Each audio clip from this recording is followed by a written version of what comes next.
can be seen in the faces of the young. We carve a dubious future at best, but I, like a ghost, will not rest until equal means what it is, and recognition is fair, and suffering has no color. Till I have no more goose flesh in these modern day prisons of freedom for all, where we create more underdogs for the next struggle.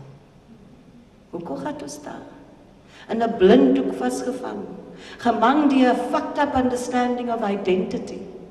Hoe ver, Aluta? Hoe ver continua? Ek is mos verkop, teen my manskap. A government wat alweer praat van equality and freedom. Maar jy sien ding, die vinger wys verby daar waar ek bly, is nie so bad hoeveel. Maak jy saak hoeveel gangsters en drug addicts daar is. Het kom nie van die struggle nie. And is by definition not defined as an apartheid crime. Citizen, was hy daar nie, mag hy klaar nie, vrek van pille rook met apartheid spook.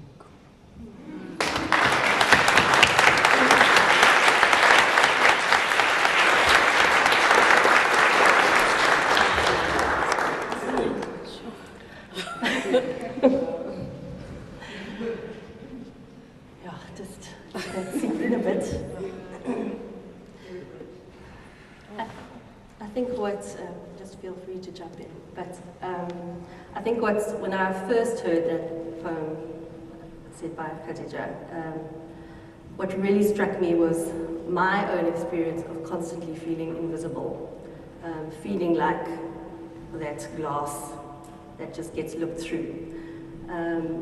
And I realized with my upbringing, having somehow managed to go to a very white school, coming home to an orphanage where my mom was running an orphanage for 70 very angry young colored boys, and living in these two different worlds, and learning a lot about masculinity and aggression and rejection, and straddling these two different worlds, but not quite fitting in anyway, being seen through. And I think those were powerful, tough days of my early years. And I think one of the things that's really struck me is not being stuck between black and white, but actually the experience of ostracization and rejection from our own people.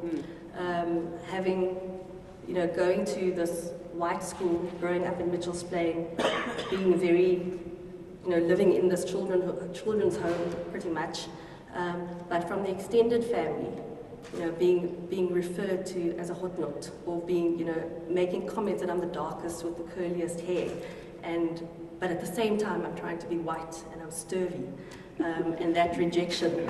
So all, and later kind of starting to and not understanding what any of that at 6-7 years old, what have I done? But seeing later and understanding how that so many of us still have this very internalized ideal of white superiority, and that we still unconsciously try and strive towards that, but at the same time hate it, and hate that we do that. So we carry this intense shame, and I later felt like I was the object of that hostility from my extended family. But yet at the same time felt very accepted by the boys in the home, who were like my 70 brothers, who had nothing and no families, but I looked like them, I played with them, I ran with them, and they were the ones who accepted me and taught me pretty much everything I know about how to work and be as a psychologist in this country.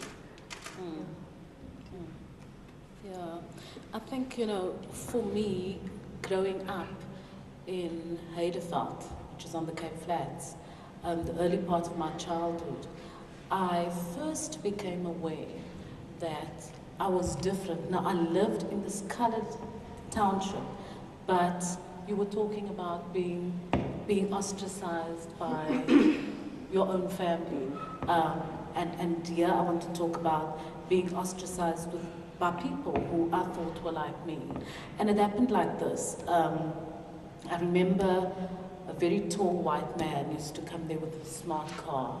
Now, those of you who are familiar with places like Heideveld and Hanover Park and so on, you know those courts, right? So he would come into the middle of the court with a big bag of sweets. So he's very tall, and then he'll just open the packet, turn it upside down, would fall down, and then he'll, kom kinders, hier's lekkers vir julle, and then I ran.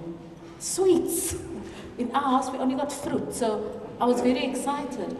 And when my mom saw that, she gave me the hiding of my life. She said, never, ever do you take from these people. Never. I didn't understand. I just thought the man's kind.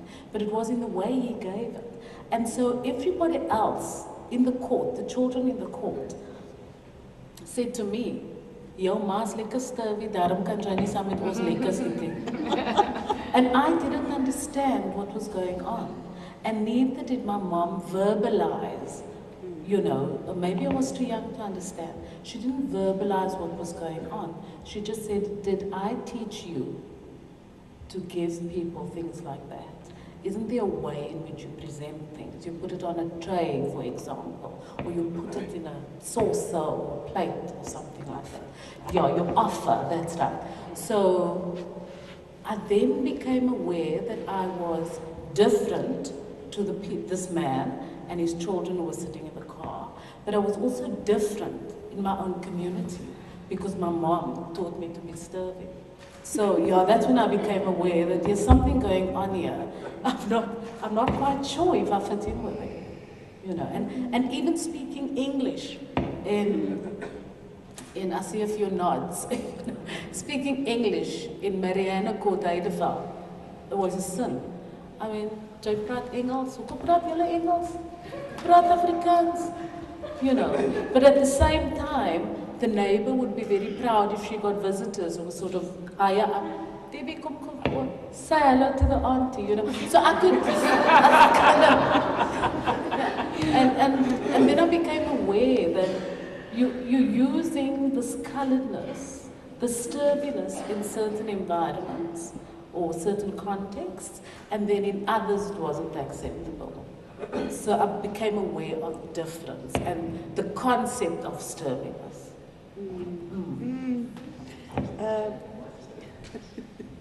Ek praat elke dag. We'll teach you about sturvy later. Ek praat elke dag Afrikaans.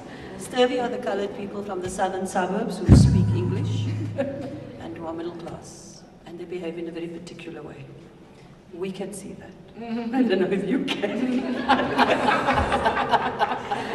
I have a strange upbringing, much like these two. I mean, I was born in Fora, and I was raised in two places, Hanover Park and Wynberg. So I went to school in Wynberg, amongst the middle class colors. And my mother was a mother tongue Afrikaans speaker. She spoke Caledons Afrikaans. But she never spoke it to me. She never spoke it to any of us. Because the thing was that you learned English. Okay, you learned English. I've come to love Afrikaans. So I speak it on a regular basis. I live in Alsis River. Every opportunity I get, I speak Afrikaans. One of the things that bothers me about, I know that there are a lot of people who fall into the category so-called colored, who are at the moment having serious issues with debates like this. And one of the issues they are having is that a debate like this about coloredness, it is giving credence to the term colored, credibility to the term colored. Now, I don't want anybody to be under misconception. I don't like the term colored. It was a term given to a people that couldn't be categorized, and I don't think any people can be categorized, just in general. But the issue and the reason that this is such an important dialogue to have is simply because we come from a history where there were particular divisions put in place in 1948. Okay. By the way, at the same time that the United Nations declared the Human Rights Declaration the same year. That is quite something. And prior to that, through colonialization, there were also issues, but not quite as stark as this. They were different. They were slightly different. They were damaging, equally damaging. Okay, and then colonialism laid the foundation for apartheid. I'm not going to give you a history, but I need to give it as some kind of background to what I'm trying to say. So, because of those very definite divisions, and because of the separation that was created by those divisions between black people and brown black people, okay, this is an issue that really does need to be addressed, because you're in the middle, and so, yes, it's okay, you're in the middle, you're not as bad as them, but you're not as good as we are. It's a very difficult place to be. It's a very messed up mentality, psychology. Okay. You don't know who you are. You are dispossessed in your own country. The beautiful beauty about Nguni people is that somehow Nguni people managed to keep traditions in place, which has really helped. Now you have the ancestry of slaves brought here. I'm somehow getting the mic. It's fine. Please just. You have ancestors of slaves brought here. Sorry.